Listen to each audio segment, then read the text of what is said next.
Well. It's the 50th anniversary, so welcome back to Sweet Home King's Dominion. Rapterra, King's Dominion's new 50th anniversary roller coaster, and home to the park's 13th roller coaster.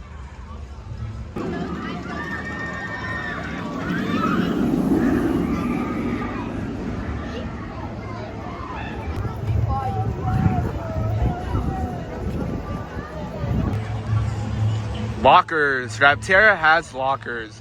The ride does allow small items in the station, as it has small article bins, but they do allow fanny packs though. So if you have a fanny pack, you will be alright. So you do not need a locker for this ride.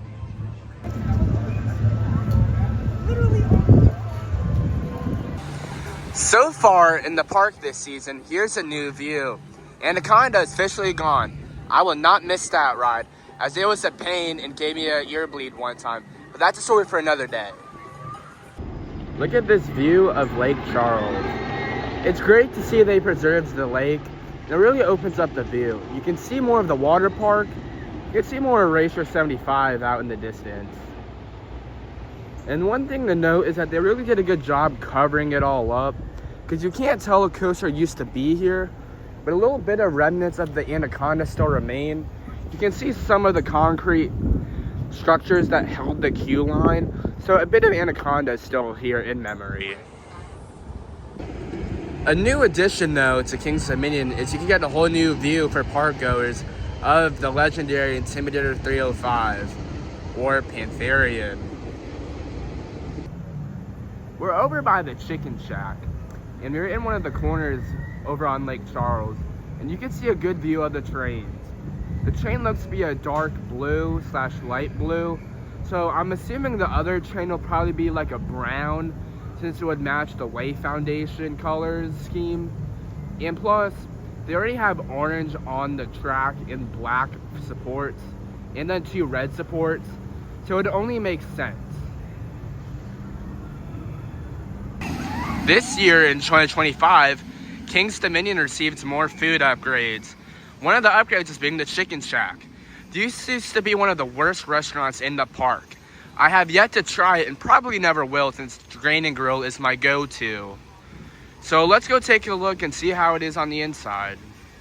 They really outdid themselves in here, as it looks entirely new. I think King's Dominion has another W on their hands with renovations. Phase 2 of Jungle Expedition also expanded down to Flight of Fear. They have new vending machine locations, as it fits in well into the Jungle Expedition area. The Flight of Fear, on the other hand, has a new exterior. But is it still alien themed? I don't know. We'll see. They also gave Flight of Fear a new name, Way Foundation Testing Facility. So it seems like they're still going to fit in Flight of Fear, but its main name won't be Flight of Fear. It'll just be called the Way Foundation Testing Facility Outreach Command Center. So it's kind of like the Outer Limits Flight of Fear, what they did with Paramount. But this go around, they're making it themed to the Way Foundation. Is Flight of Fear the same? Yes, it is so far. Flight of Fear has no changes whatsoever as of so far. Flight of Fear has not been touched at all.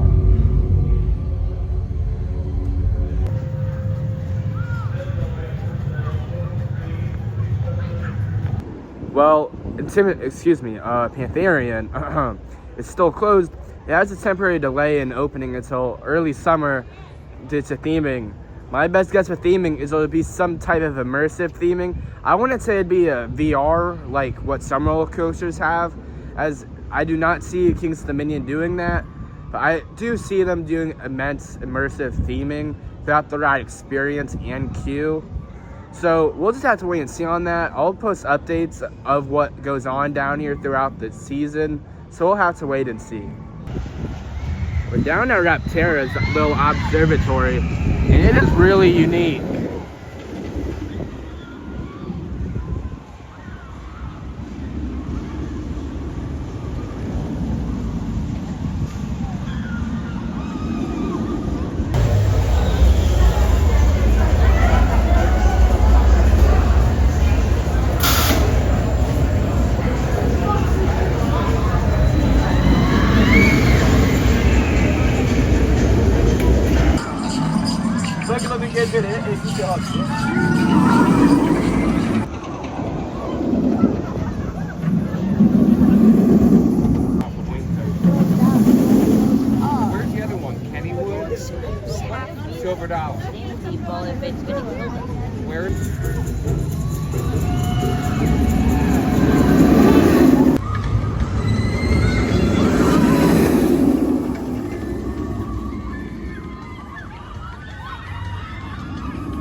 thing to point out with the Jungle Expedition Way Foundation branding is Tambili, Rapterra, and Pantherian all had the same signage. In other words, they had the same structure with wooden poles, bamboo, and then the actual sign, which all have the same format, almost the same. A food item update is the grilled shrimp at Grain and Grill is no longer served there. It is now served down at the Outpost Cafe down in Jungle Expedition.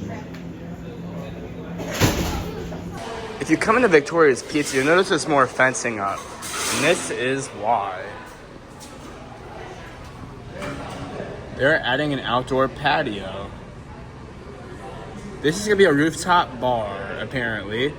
So I'll offer you great views of Pantherian and the water park. Here is a nice shot of Pantherian. A worker inside of the pizza place told us that their plan is to have the rooftop bar open sometime early summer. I mean, I'm not sure it'll be May 24th when Soak City opens, but I would assume they would try to time it right. Down here in Candy Apple Grove, another attraction is leaving us. But not yet, but it's already closed. Extreme Skyflyer is going to be torn down at the end of the season to make way for future expansion. If you combine this land, the go-karts in the distance, then the old dinosaurs alive here, you're looking at a massive plot of land. And everyone's been saying King's Dominion desperately needs a hypercoaster, so they would have the space. And not to mention, you could add in a few flat lights, like the one down at Carowinds, with gyro spin or gear spin, whatever it's called, to make the park overall better with their flat ride collection. As of now, the go-karts themselves are still in the station, and the track has not been touched. So this leads me to believe they have not planned anything yet for this part of the park. So we'll just have to see how the project turns out throughout the rest of the year. So that's something I'll keep updated. But my hope is a B&M Hyper, or just any ride that affects the skyline would be great. Because there is nothing over on this side of the park, and the park desperately needs something, which I would love to see something massive over here. As part of the 50th anniversary, King's Dominion will be reusing the King's Dominion Theater for indoor live entertainment. So we'll have to see what kind of entertainment they have this year. Another ride celebrating its 50th anniversary is the Log Flume, aka Shenandoah Lumber Co. This ride dates all the way back to 1975 when the park opened, and is still running strong today. This is bizarre. This refill station got added a few years ago. It seems like they're already doing more changes to it. I'm not sure they're getting rid of it, or this is gonna kind of just become like a new bar or something along those lines. But it wouldn't make sense to be a bar since you have the park's pig down, probably 300 feet down the pathway from us. So I'm not really sure what they're doing here, but only time will tell. As this could be a start of a new enhancement, retheme of the old Virginia section. Here's a big change of view. The white fence around the Eiffel Tower is officially gone. Woohoo. Well, King's Dominion says the Eiffel Tower is open, so we should go take a hop on the elevator. But this says otherwise. On Passwater Preview Night, the Eiffel Tower did not even make it an hour being open before closing down due to elevator issues. Ever since then, it's been closed since. So we're not sure what the deal is. Hopefully this is open either next weekend or in a few weeks. Why does King's Dominion have all the lights on during the day? You have the Eiffel Tower lights on, and you have the ones on the buildings.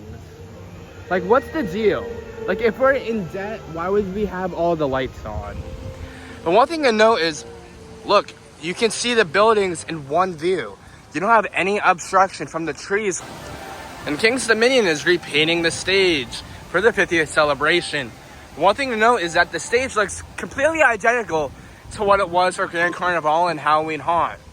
It has the same setup, same everything, just different color. I don't know if I can ever say I've been able to get a perfect shot of the Eiffel Tower legs like this without any trees blocking it. So good move, King's Dominion, on this one part. We're walking up to our next update, and we have the beer garden. The beer garden's coming along really nicely. I like how they covered up the fence for corn stalkers. With this fence, people have been concerned if corn stalkers is gone. So let's go take a look. Nope, it's still there. This is just a temporary fence for a beer garden.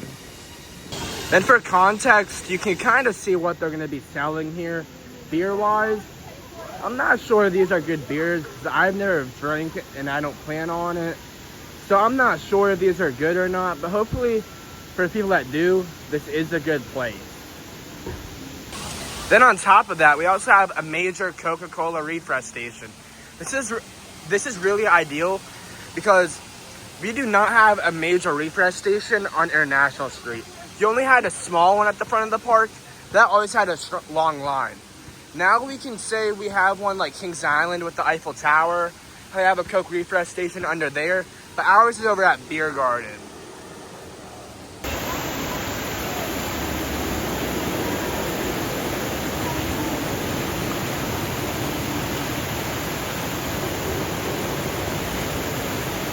Right here's where the old refresh station used to be. And it really opens up the park now.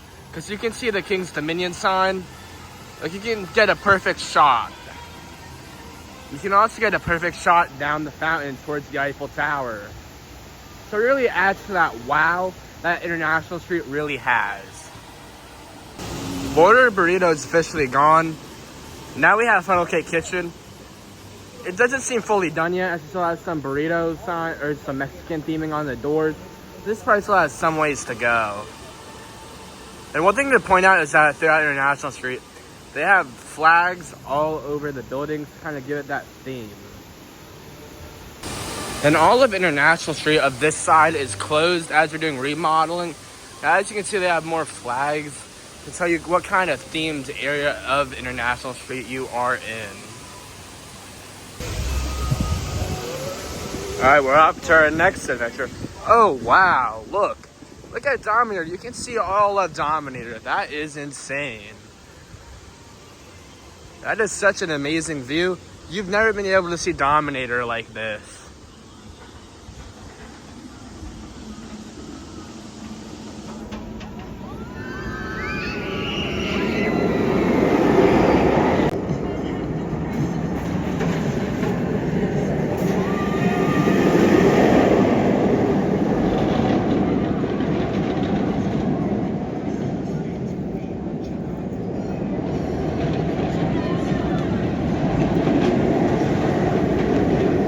Supposed to move when I'm taking shots.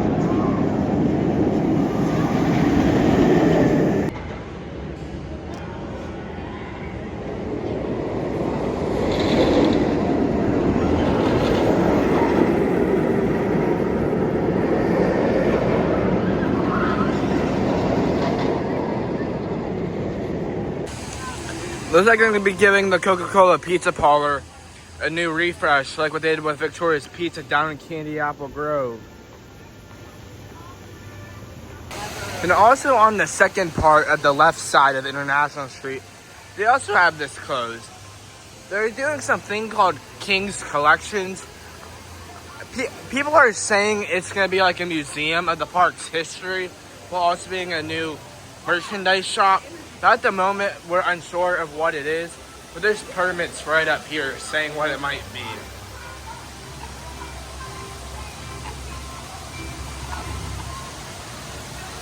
So there you go, I guess, on that. And that's going to about do it for this video of what's new at King's Dominion 2025. I hope you enjoyed the video. And if you enjoyed it, please give it a like and consider subscribing for more theme park content of Six Flags. Have a Six Flags day, everybody.